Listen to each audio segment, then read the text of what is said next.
prix de la terre. L'engagement de la France dans la lutte contre le changement climatique a obtenu un bon résultat en 2023.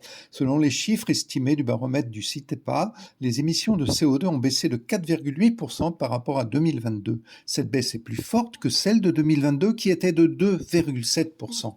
Elle concerne presque tous les domaines d'activité en 2023. Pour la production d'électricité, les émissions de CO2 ont baissé de 14%.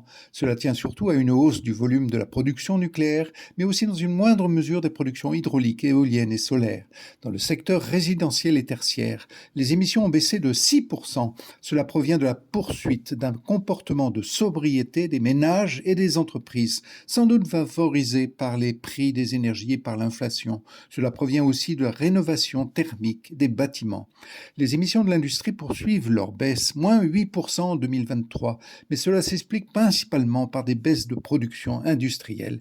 Pour le transport routier, les émissions repartent à la baisse avec moins 3% en 2023 après le rebond Covid. C'est là une nouvelle encourageante.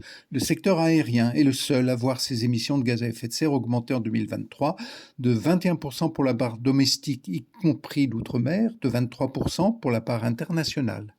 En 2023, avec moins 4,8% d'émissions de CO2, nous avons fait mieux qu'en 2022. Et oui, c'est une bonne nouvelle.